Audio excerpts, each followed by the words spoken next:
Mari kita lihat Mazmur 121 ayat 1 sampai ayat yang ke-8. Mazmur 121 ayat yang pertama sampai ayat yang ke-8.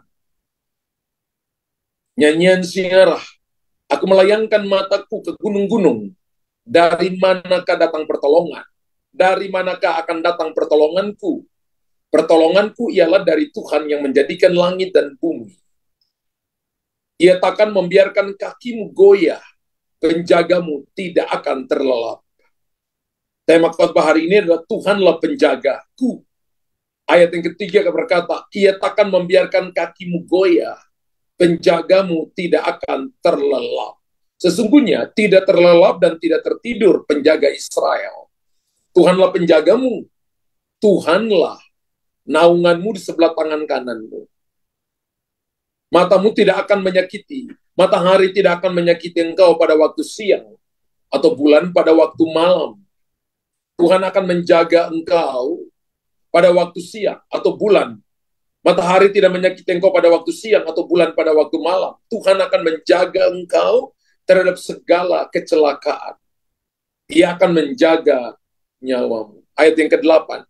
Tuhan akan menjaga keluar masukmu dari sekarang sampai selama-lamanya.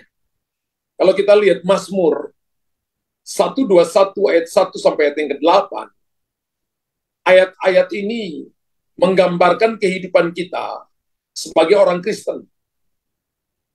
Mazmur 121 ayat 1 sampai 8 adalah Mazmur Syiarah.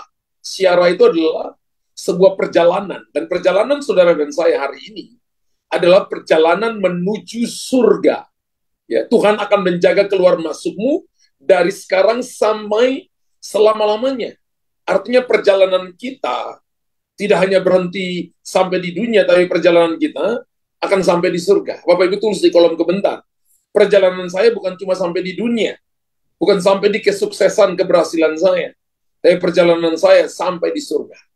Di dalam surat Ibrani dituliskan, terutama Ibrani pasal 11, ayat 13 sampai ayat yang ke-16, dituliskan begini, bahwa dalam iman mereka semua ini telah mati sebagai orang-orang yang tidak memperoleh apa-apa yang dijanjikan itu, tetapi yang hanya dari jauh melihatnya dan melambai-lambai kepadanya, dan yang mengakui bahwa mereka adalah orang-orang asing dan pendatang di bumi ini.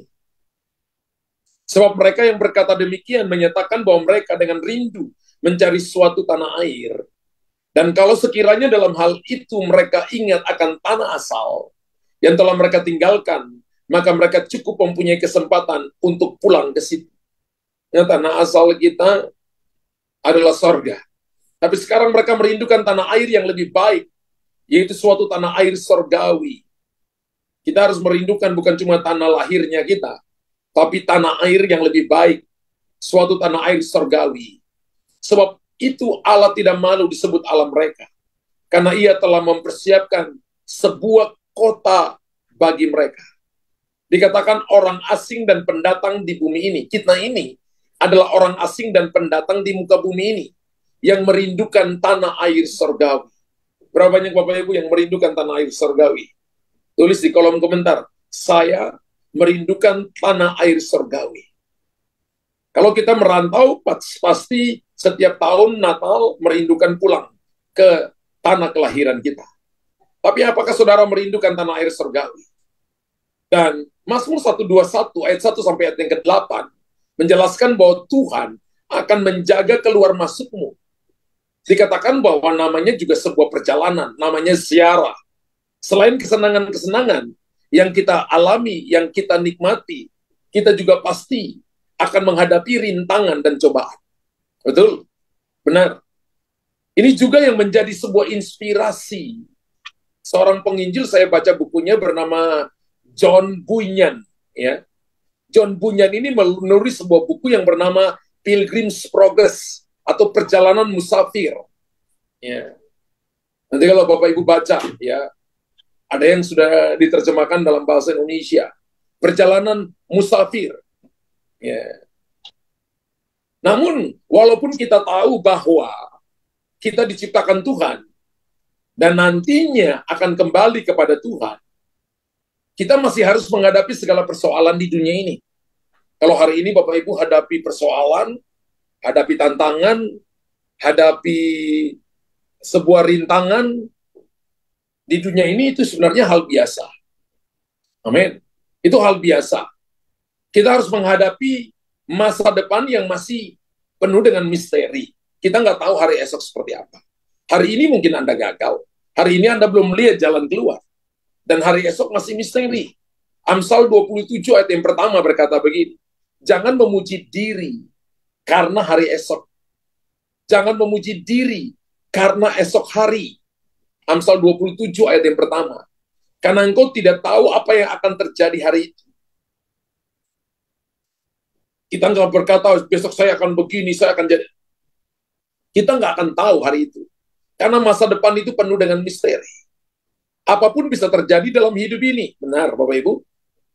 Misalnya kita sudah bekerja dengan baik, tiba-tiba harus di PHK karena ekonominya sulit, karena masalah, krisis terjadi, kemudian ekonominya karena sulit, kemudian kita mengalami PHK. Kita tidak tahu. Hari ini mungkin kerja baik-baik, ada orang besok di PHK kan. Sudah menjaga kesehatan dengan baik, rajin olahraga, tiba-tiba mengalami kecelakaan, dan ada yang merenggut nyawanya. Kita nggak akan tahu dengan apa yang terjadi besok. Bagaimana kita mengantisipasinya? Bagaimana kita mengantisipasinya? Dan apa yang Tuhan janjikan bagi kita yang sedang berada dalam perjalanan kehidupan ini? Semua kita yang dengar khotbah malam ini, kita sedang menjalani sebuah perjalanan kehidupan. Pada hari ini kita mau belajar dari Mazmur 121 yang menjelaskan bahwa kita harus bersandar kepada Tuhan sebagai satu-satunya sumber pertolongan yang akan menjaga seluruh perjalanan hidup kita. Amin. Berapa banyak yang mau belajar dengan Tuhan? Berapa banyak yang mau bersandar kepada Tuhan? Dia satu-satunya sumber pertolongan yang akan menjaga seluruh perjalanan hidup kita. Ada 2 poin yang saya akan bagikan kepada saudara malam ini. Yang pertama, Tuhan satu-satunya sumber pertolongan kita. Bapak Ibu tulis di kolom komentar, Tuhan satu-satunya sumber pertolongan kita. Pada masa perjanjian lama, kalau Bapak Ibu baca Alkitab, orang Israel itu dari berbagai tempat akan melakukan ziarah ke Yerusalem. 3 kali, Alkitab berkata, 3 kali dalam setahun untuk menyembah Tuhan pada hari-hari besar tertentu. Dan ini merupakan perintah Tuhan yang tercatat di dalam Keluaran pasal 23 ayat yang ke-14. Keluaran pasal 23 ayat 14. Jadi 1 tahun itu ada 3 kali seluruh suku di Israel harus berjalan ke Yerusalem untuk merayakan hari-hari raya itu. 3 kali setahun haruslah engkau mengadakan perayaan bagiku. Jadi ini perintah Tuhan. Hari besar tersebut adalah hari raya Paskah. Jadi hari besar pertama yang akan dirayakan oleh mereka menurut perintah Tuhan, menurut Keluaran pasal 23-14 adalah hari raya Paskah. Hari raya Paskah ini diperingati sebagai apa? Untuk memperingati keluarnya Israel dari tanah Mesir. Haleluya. Amin. Hari raya Paskah. Kemudian kita tahu itu adalah hari raya, kemudian adalah hari raya Pentakosta dalam perjanjian lama. Atau disebut dengan hari ke-50. Setelah Paskah dirayakan sebagai hari penuaian dan ucapan syukur kepada Allah. Serta yang ketiga itu adalah, jadi ada Paskah, kemudian ada Pentakosta, kemudian yang ketiga itu adalah hari raya Pondok Daun. Hari raya Pondok Daun dilakukan untuk memperingati apa? Pengembaraan bangsa Israel selama berada di padang gurun. Jadi hari raya Paskah memperingati keluarnya Israel dari tanah Mesir. Hari raya Pentakosta dirayakan sebagai hari raya penuaian. Jadi Paskah itu dirayakan sebagai hari penuaian atau hari ucapan syukur kepada Tuhan. Kemudian hari raya Pondok Daud untuk memperingati pengembaraan bangsa Israel selama 40 tahun di padang gurun. Nah, sepanjang perjalanan itu tentu ada banyak bahaya. Kekurangan air, mereka tersesat, jatuh ke jurang, bertemu binatang buas, ataupun mungkin dirampok di tengah jalan. Mazmur 121 ditulis oleh pemazmur, dinyanyikan untuk memberi kekuatan kepada para persiara tersebut. Kalau kita baca kalimat pembuka dalam Mazmur ini, tertulis dalam ayat pertama dan kedua, itu merupakan tanya jawab. Coba ditunjukkan Mazmur 121 ayat 1 dan 2. Tanya jawab dari pemazmur. Untuk apa? Untuk menyatakan bahwa Tuhan merupakan sumber pertolongan bagi mereka. Aku melayangkan mataku ke gunung-gunung. Dari manakah akan datang pertolonganku?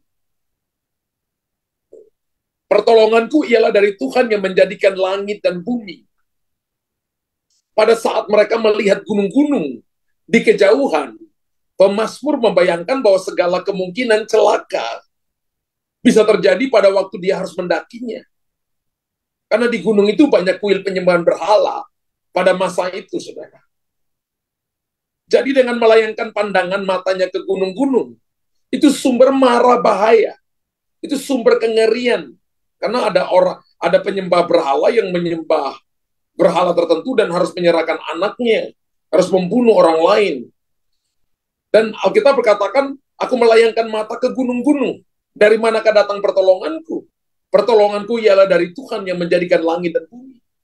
Jadi dengan melayangkan pandangannya, matanya di gunung-gunung, itu menjadi sumber mara bahaya, menjadi sumber kengerian. Dan pemazmur sedang mencari sumber pertolongan. Tapi pemazmur juga memahami bahwa di dalam kitab Taurat yang dibacanya, gunung juga merupakan tempat perhentian Tuhan. Misalnya, dalam Alkitab kita, kitab Keluaran, Gunung Sinai, merupakan tempat di mana Tuhan turun untuk menjumpai manusia. Tuhan turun menjumpai Musa dan orang Israel. Jadi, kitab Mazmur 121 ini, kitab Mazmur 121,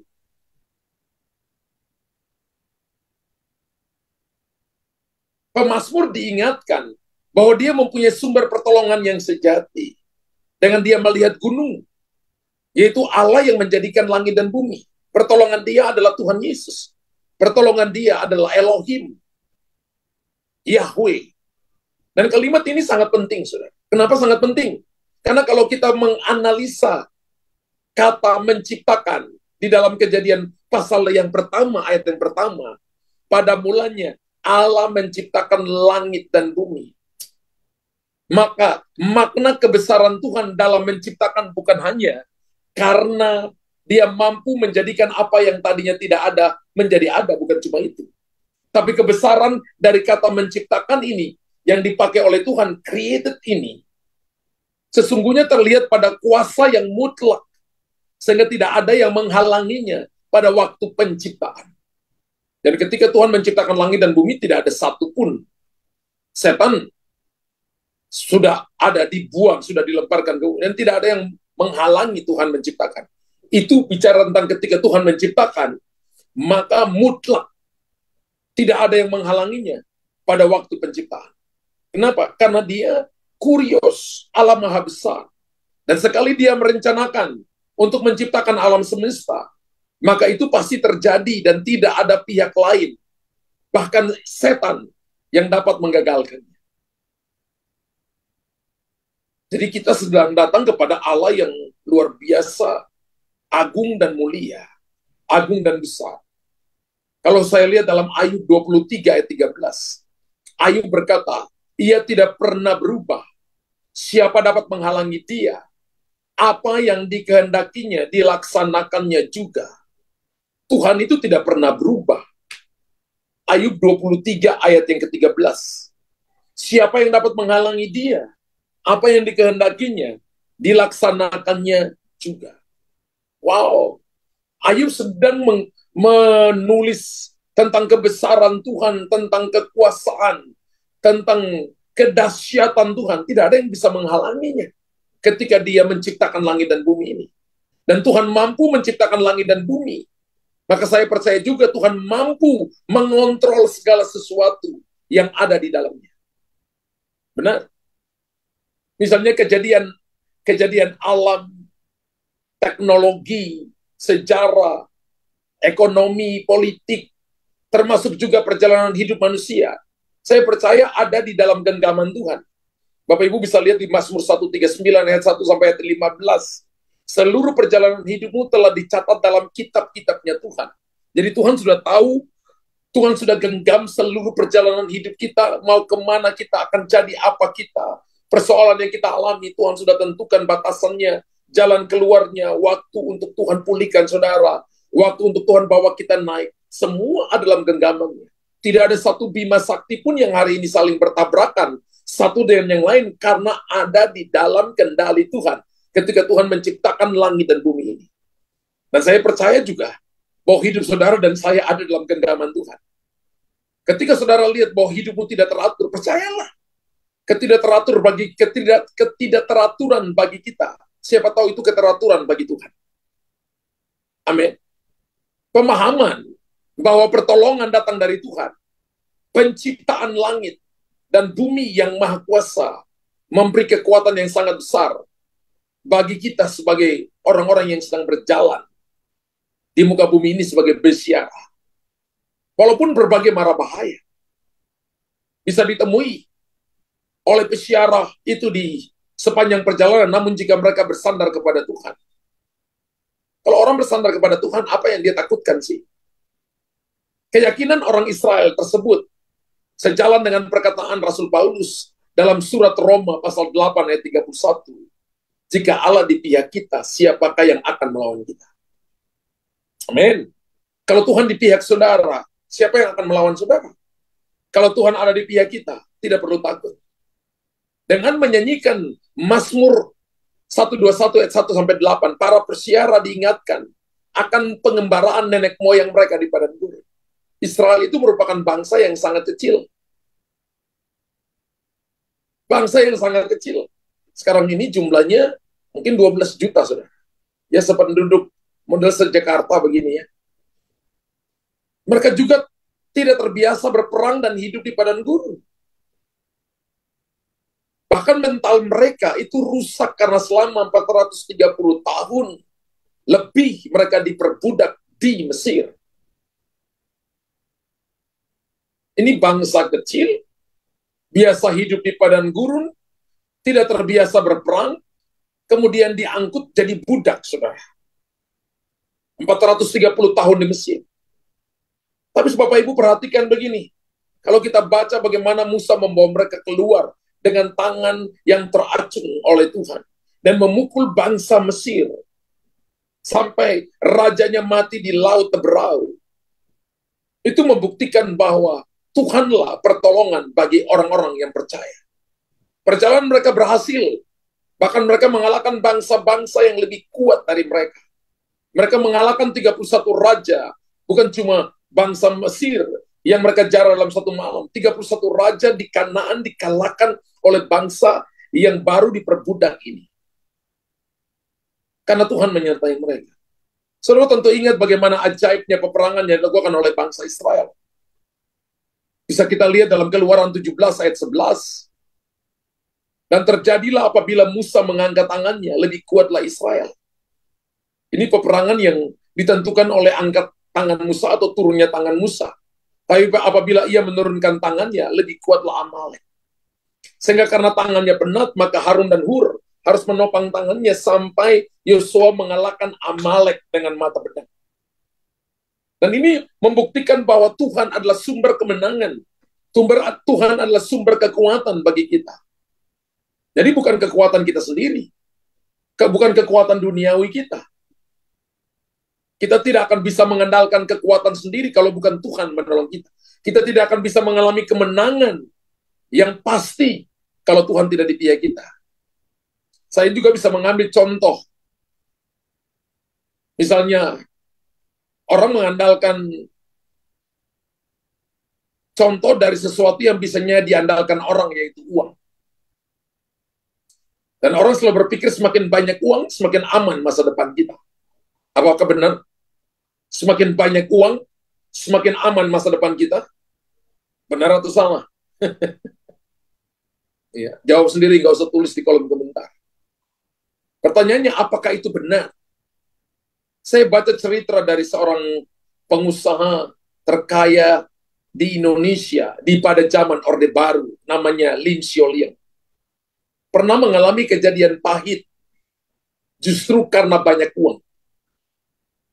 Pada masa penjajahan Belanda, dia berdagang minyak kacang kecil-kecilan di kota yang bernama Kudus. Dia juga menjadi penyalur cengkih di kota yang banyak pabrik rokok kretek. Dan pada waktu pecahnya revolusi tahun 45, Lim Sioliang ini juga membantu Republik Indonesia melawan penjajah. Dan selama itu dia mendapatkan kekayaan yang luar biasa besar, luar biasa banyaknya. Jadi Bapak Ibu dengarkan ini baik. Namun setelah Jepang menyerah, pemerintah menyatakan bahwa uang Jepang tidak berlaku lagi. Jadi Lim Sioliang ini punya uang Jepang banyak banget. Tapi ketika Indonesia merdeka, pemerintah Indonesia menyatakan bahwa uang Jepang tidak berlaku lagi, diganti oleh uang Indonesia. Jadi uang Lim Sioliang yang berkarung-karung tiba-tiba hangus begitu saja. Dia hanya mendapat 8 rupiah. Sesuai dengan jumlah anggota keluarganya. Dalam rumah mereka ada 8 orang. Jadi pemerintah Indonesia membagi masing-masing keluarga. 1 orang dapat 1 rupiah.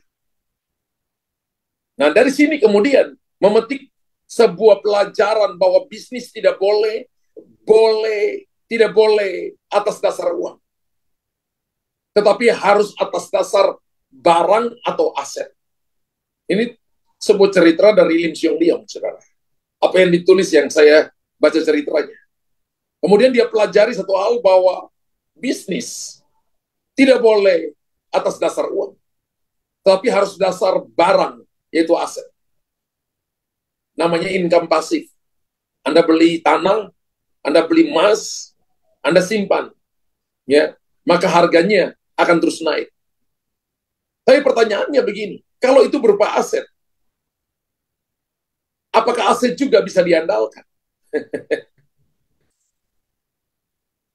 Ingat Bapak Ibu, pada pertengahan tahun 90-an, Hong Kong mengalami kenaikan harga properti gila-gilaan. Hong Kong, saudara ya. Mereka mengalami kenaikan properti yang gila-gilaan. Bahkan menjelang tahun 97, kenaikan properti mencapai 80%. Dan membuat banyak orang Hong Kong menginvestasikan uangnya di bidang properti. Tapi menurut salah satu tesis, ya, tesis itu tulisan S2 yang saya baca, kenaikan harga properti yang fantastis itu lebih disebabkan faktor psikologis. Ada sebuah tulisan menulis tentang ini. Jadi begitu ada harapan kaya mendadak, banyak orang yang ikut-ikutan. Karena itu Bapak Ibu, begitu krisis ekonomi melanda Asia, masih ingat tahun 97, 98, jatuhnya Orde Baru, maka properti di Hong Kong itu jadi kolaps. Dan sudah banyak orang yang investasi uang di sana. Harga properti turun drastis, dan hanya dibutuhkan waktu 6 tahun, maka tinggal bernilai hanya 20% saja. Bukannya kaya mendadak. Banyak orang Hong Kong yang malah jatuh miskin. Anda mau andalkan uang? Anda mau andalkan aset? Berdasarkan 2 peristiwa tadi. Ini yang saya saksikan ini sesuatu yang real, Bapak Ibu. Ya, yang life story. Kita belajar bahwa apa yang diandalkan oleh orang-orang dunia ini rapuh. Entah itu uang, entah itu aset, itu rapuh semua. Karena banyak hal di luar kontrol manusia. Karena itu, Bapak Ibu, kita harus berharap kepada Tuhan. Tulis Bapak Ibu. Bapak Ibu tulis, banyak hal di dunia ini rapuh. Karena banyak hal di luar kontrol manusia. Karena itu, saya harus berharap kepada Tuhan. Bapak Ibu tulis, saya harus berharap kepada Tuhan. Kenapa? Karena Dia pencipta. Langit dan bumi diciptakan dan Dia katakan sungguh amat baik. Hanya Tuhan yang dapat berkuasa atas seisi dunia. Dan karena itu dia layak dijadikan sumber pertolongan. Apakah keyakinan dari pemazmur yang ditulis dalam Mazmur 121 ayat 1-8 ini merupakan satu-satunya sumber pengharapan yang bisa diandalkan dalam kehidupan kita? Contoh, misalnya, pada waktu anak kita tiba-tiba sakit, katakanlah panas tinggi. Dari papa dan mama, apa yang ada di pikiran Anda pertama kali? Cemas, cari dokter, teringat tidak punya uang untuk berobat, panik, gemetaran. Apa yang pertama kali ada di pikiran saudara? Bagi para pelajar, mendekati ujian, makin rajin saat teduh, atau malah kendor, bahkan malas belajar, misalnya.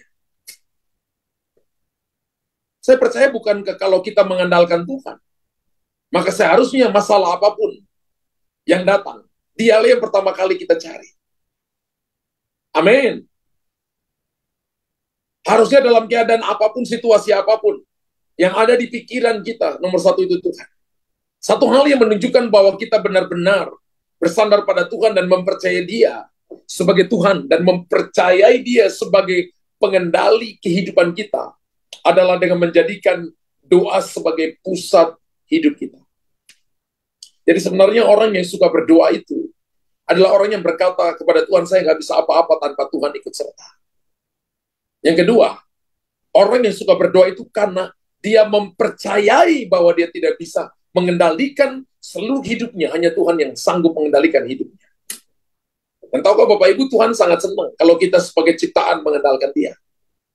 Tulis di kolom komentar, Tuhan sangat senang kalau kita sebagai ciptaan mengandalkan Dia. Karena dengan demikian Dia akan menyatakan kuasa dan kasih setianya kepada kita. Kalau Tuhan senang ketika kita cari Dia, maka saya percaya kita akan juga menyaksikan kekuatan perlindungan anugerah Tuhan berikan. 1 Raja-Raja 15 ayat 3. Seperti halnya Daud yang walaupun mempunyai kuasa yang begitu besar sebagai seorang raja, namun dalam 1 Raja-Raja 15 ayat 3, Alkitab berkata bahwa sepenuh hati Daud berpaut kepada Tuhan Allahnya. Hebat loh saudara. Hebat loh. Abiam hidup dalam segala dosa yang telah dilakukan ayahnya.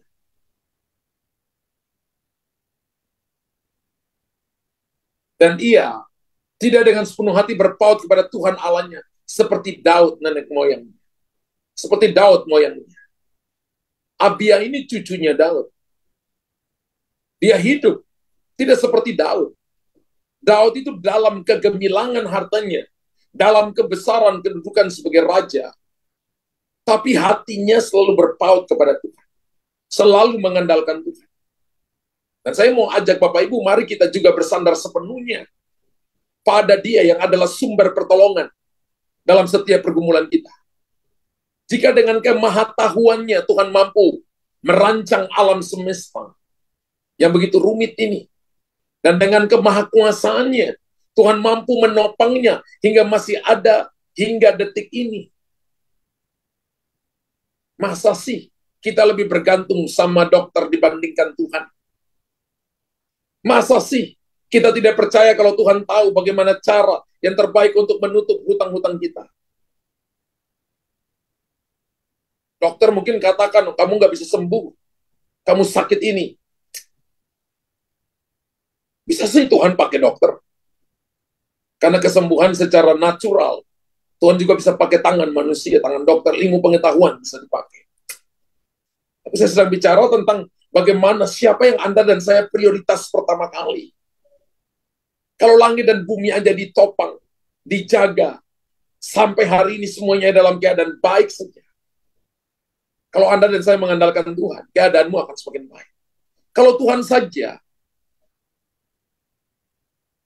saja kita lepaskan waktu menghadapi kesulitan, maka saya percaya bahwa keadaan kita akan menjadi amat berantakan dan hancur. Haleluya. Karena itu mari, saudara dan saya, kita juga harus mengandalkan Tuhan untuk hal yang lebih penting, yaitu keselamatan dan pertobatan. Dalam Kisah Rasul pasal 4 ayat 12, dan keselamatan tidak ada dalam siapapun juga selain di dalam Dia. Sebab di bawah kolong langit ini tidak ada nama lain yang diberikan kepada manusia yang olehnya dapat diselamatkan. Jadi jangan sampai kita merasa layak diselamatkan karena merasa dosanya sedikit. Banyak melakukan pelayanan, banyak memberi persembahan. Itu semua menunjukkan kita belum mengandalkan Tuhan. Orang yang mengandalkan Tuhan itu adalah dia percaya bahwa Tuhan yang pegang kendali atas hidupnya. Kalau saya bisa memberi, kalau saya bisa melayani, ini anugerah dari Tuhan. Kalau saya bisa memberikan skill, kemampuan, talenta dalam suara, dalam bermain musik kepada Tuhan, itu anugerah yang Tuhan berikan kepada saya. Jangan menuntut sesuatu lebih daripada itu. Kalau nanti kembalinya orang berkati kita dengan persembahan, dengan uang, itu cuma akibat, itu bukan tujuan. Sehingga kita tahu bagaimana berterima kasih kepada Tuhan. Karena kita sendiri nggak bisa jaga hidup kita. Tuhan bisa jaga kita sampai hari ini dalam keadaan baik. Itu hal yang pertama. Hal yang pertama tadi adalah, apa saudara?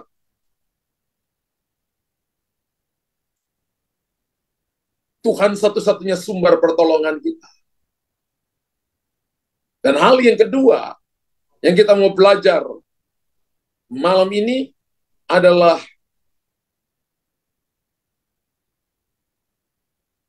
sebentar.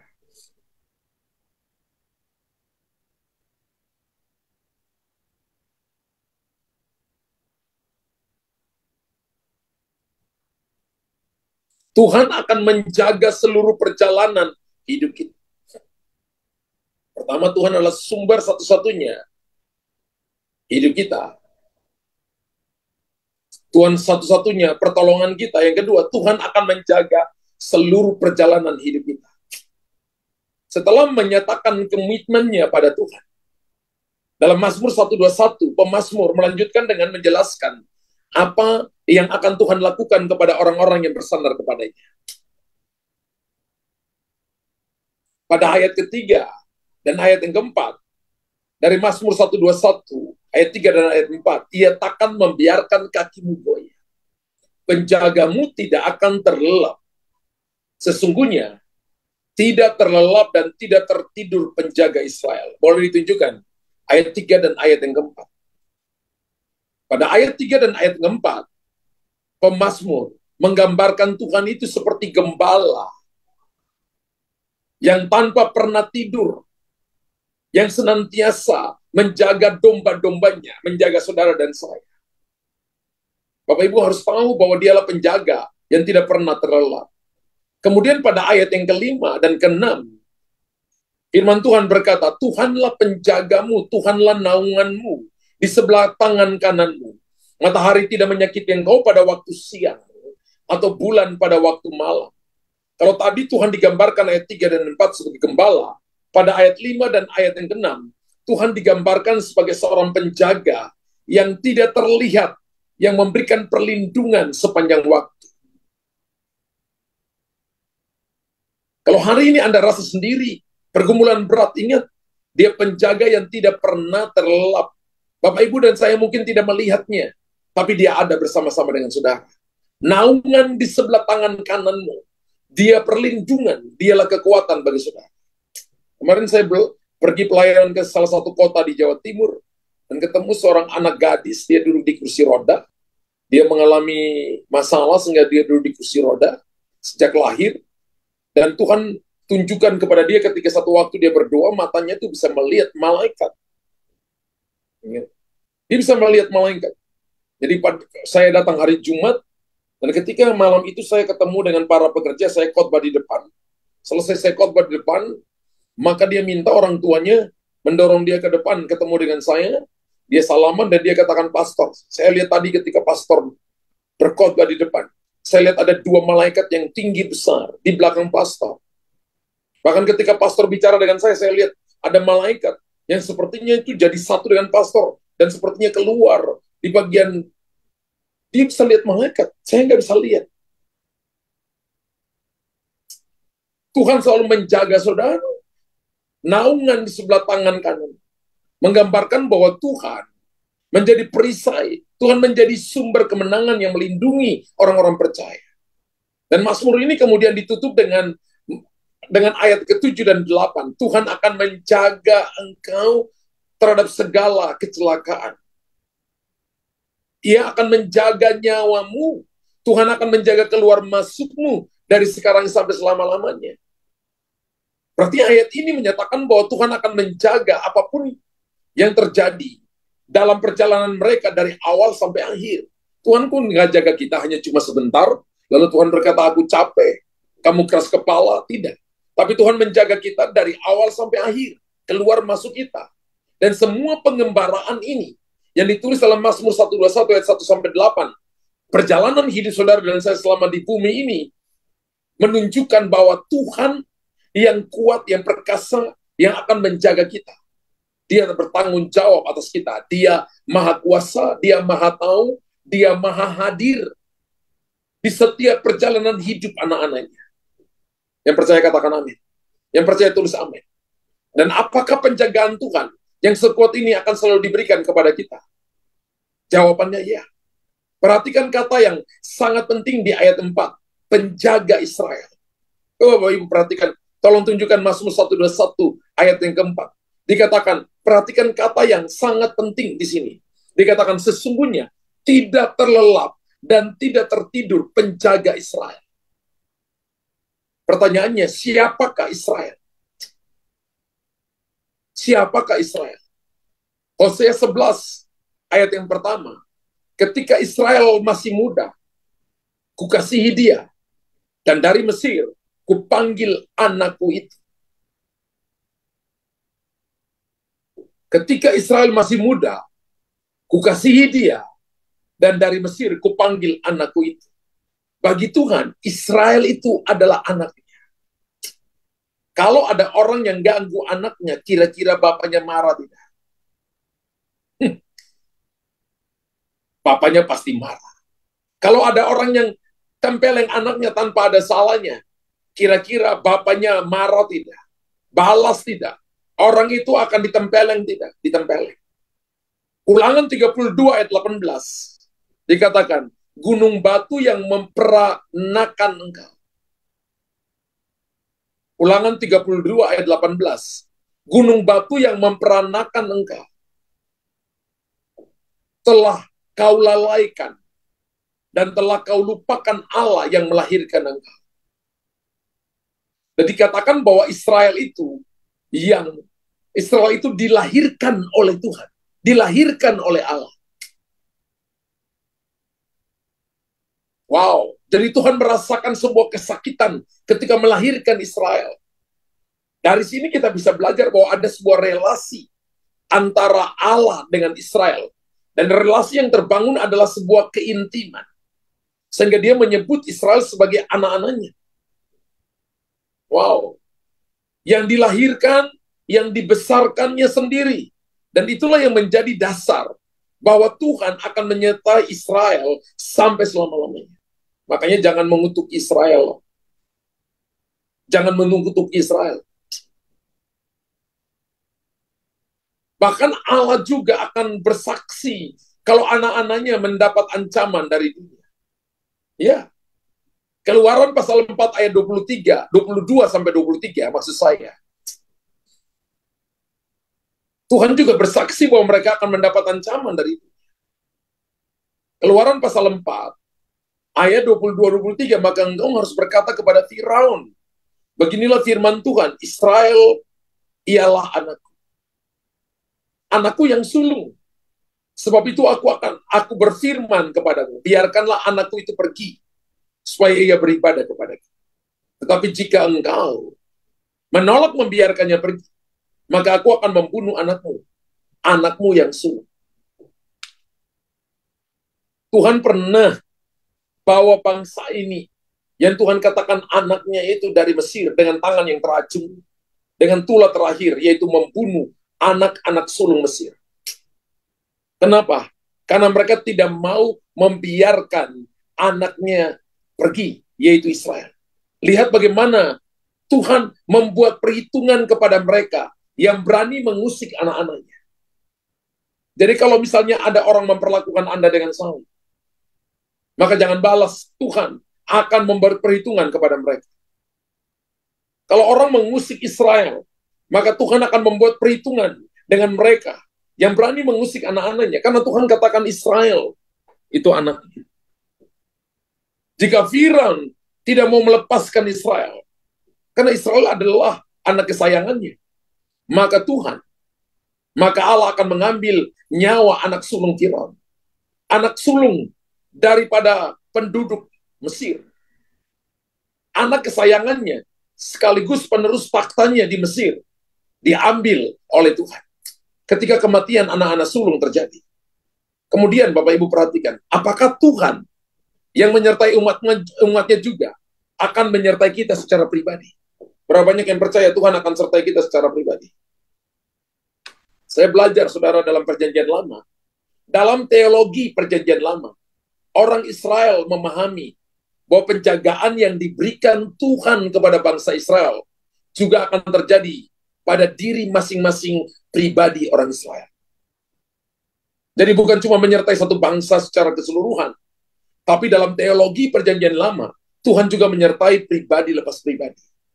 Dan jika orang Israel tahu bahwa Tuhan yang akan menyelamatkan seluruh bangsa Israel juga, maka dia percaya juga bahwa Tuhan yang sama akan menyelamatkan masing-masing orang Israel secara pribadi. Lalu pertanyaannya begini, kalau itu Israel sebagai satu bangsa yang ada di Timur Tengah, bagaimana dengan kita sekarang? Bagaimana dengan kita yang bukan orang Israel? Alkitab mengatakan bahwa siapapun yang percaya kepada Tuhan Yesus merupakan orang Israel secara rohani. Hari ini, Mesianik yang percaya Yesus sebagai Tuhan di Israel nggak sampai 1%. Paling banter 1%. Jumlah penduduk hari ini mungkin kurang lebih 12 juta kalau nggak salah. Lalu bagaimana dengan kita yang bukan orang Israel? Sekali lagi saya ulangi, Alkitab mengatakan bahwa siapapun yang percaya kepada Tuhan Yesus merupakan orang Israel. Saya sebut orang Israel secara rohani. Galatia 3 ayat 29. Galatia 3 ayat 29. Dan jikalau kamu adalah milik Kristus, maka kamu juga adalah keturunan Abraham dan berhak menerima janji Allah. Rasul Paulus menulis ini dalam pengurapan Roh Kudus. Dan jikalau kamu adalah milik Kristus, visi gereja lokal ini adalah have Jesus live in us. Menjadikan Yesus tinggal dalam kita. Dan menurut Galatia 3:29, maka kamu juga adalah keturunan Abraham. Artinya kita orang Kristen secara rohani dan berhak menerima janji Allah. Jadi, janji Tuhan yang ada di dalam Mazmur ini juga bukan hanya diberikan kepada orang Israel yang ada di Timur Tengah di sana. Tapi janji ini juga diberikan kepada orang-orang percaya, orang-orang Kristen yang hidup di masa kini. Amin. Dan kita percaya bahwa Tuhan yang telah menyertai bangsa Israel di padang gurun adalah Tuhan yang maha hadir di dalam seluruh perjalanan hidup manusia. Dan adalah Tuhan yang sama yang akan menyertai kita melewati sakit, melewati problem rumah tangga, persoalan ekonomi, persoalan keuangan, persoalan dalam pendidikan, persoalan dalam pelayanan. Tuhan yang sama yang pimpin Israel melewati padang gurun akan menyertai kita. Dan namun setelah Bapak Ibu merenungkan penjagaan Tuhan seperti ini, timbul pertanyaan dalam hati saya begini. Dan mungkin juga dalam hati saudara sekalian. Jika Tuhan menjaga anak-anaknya dari segala macam celaka, dan penjagaannya berlangsung terus-menerus, mengapa ada orang Kristen yang mendapat musibah? Mengapa ada orang Kristen yang bangkrut? Mengapa ada orang Kristen yang mati? Mengapa ada orang Kristen yang kena mara bahaya? Ada orang Kristen yang harus kehilangan seluruh keluarganya seketika ketika contoh terjadi kecelakaan pesawat. Ada orang Kristen yang harus kehilangan 2 orang anaknya sekaligus, justru ketika mereka mau beribadah di gereja mungkin. Contoh, dan sebagainya. Matius pasal 10 ayat yang ke-29.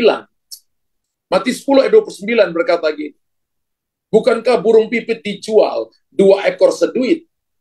Namun seekor pun daripadanya tidak akan jatuh ke bumi di luar kehendak Bapa. Alkitab mengatakan bahwa kita sebagai orang percaya tidak akan mengalami kesusahan. Karena beriman, kita bebas dari kesusahan. Sebenarnya bukan itu. Alkitab nggak katakan itu. Justru ketika ada ikut Tuhan sungguh-sungguh. Alkitab tidak mengatakan seperti itu. Kalau kita jadi orang percaya, maka tidak akan mengalami kesusahan, tidak akan mengalami penderitaan, tidak akan mengalami sakit. Tidak. Alkitab tidak mengatakan itu. Tapi justru, semua kesusahan menimpa kita itu berada dalam kendali kita. Tapi itu tulis di kolom komentar. Semua kesusahan yang menimpa saya adalah dalam kendali Tuhan. Dan ingat, Tuhan bukan orang suruhan yang akan menjaga kita sesuai dengan keinginan kita. Dia bukan orang suruhan, saudara. Tuhan adalah Allah yang berdaulat. Dia adalah kurios. Dia adalah penguasa tunggal yang akan menjaga saudara. Apa yang Anda serahkan kepada Tuhan, maka itu akan dijaganya dan tidak ada yang hilang. Dia akan menjaga saudara dalam rencananya. Rencana yang seringkali tidak terpahami oleh akal manusia. Misalnya, apakah Allah kecolongan? Anda mungkin tanya, apakah Tuhan kecolongan saat iblis berusaha menjatuhkan Ayub? Tidak. Penderitaan Ayub itu terjadi atas seizin Tuhan. Dan di dalam penderitaannya kita belajar. Sampai ayat pasal 42, Ayub tetap percaya pada Tuhan. Amen. Demikian pula, saat saudara dan saya dalam masalah persoalan, Anda dikuatkan. Dan Anda diberikan kekuatan. Saya baca sebuah tulisan.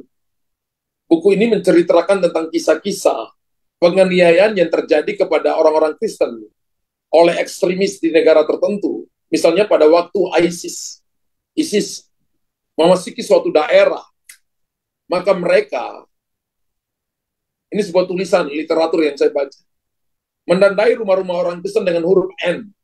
N itu dalam bahasa Arab itu adalah Nun. N-U-N. Nun itu artinya Nasrani. Dan begitu rumah mereka ditandai, maka apapun bisa terjadi. Harta bendanya bisa dirampas, anak istrinya bisa disiksa, bahkan harus kehilangan nyawa kalau mereka tidak mau meninggalkan iman Kristen.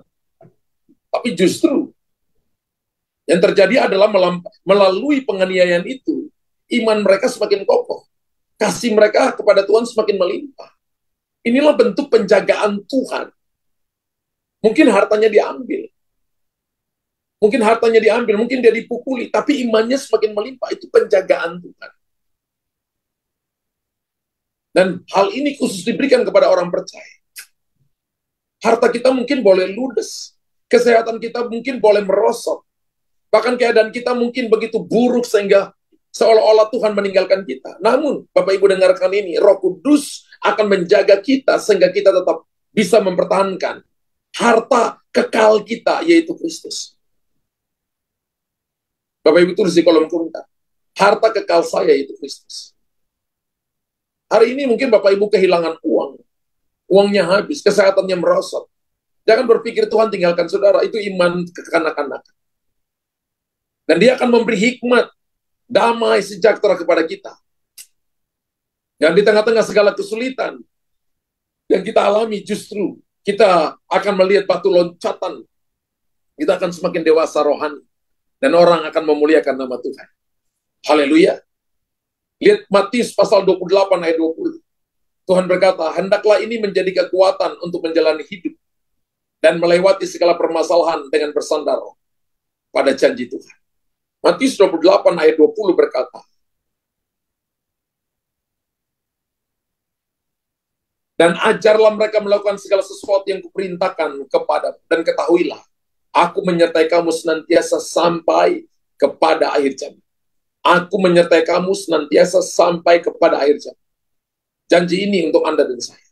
Dia yang menyertai umatnya sejak Adam dan Hawa, sejak bumi dijadikan. Dia, yaitu Tuhan, yang Maha Kuasa, Tuhan Yesus, Dia juga yang akan menyertai kehidupan kita dari sekarang hingga kelak kita tiba di sorga. Saudara yang percaya dan berkata bahwa Tuhanlah tempat perlindungan bagiku. Tulis Tuhanlah penjagaku. Tulis Amen Unlimited. Amin 1 juta triliun kali. Saya percaya bahwa Tuhanlah satu-satunya sumberku. Amin. Tuhan satu-satunya sumber pertolongan bagiku. Dan yang kedua adalah kita percaya bahwa Dia adalah Dia akan menjaga seluruh perjalanan hidup kita. Keadaan kita akan aman. Saudara dan saya punya problem, punya masalah. Tapi Tuhan adalah harta warisan kita. Dia memberi yang terbaik. Ibu Sandra Suryawijaya yang berdoa. Ibu Sandra, silakan.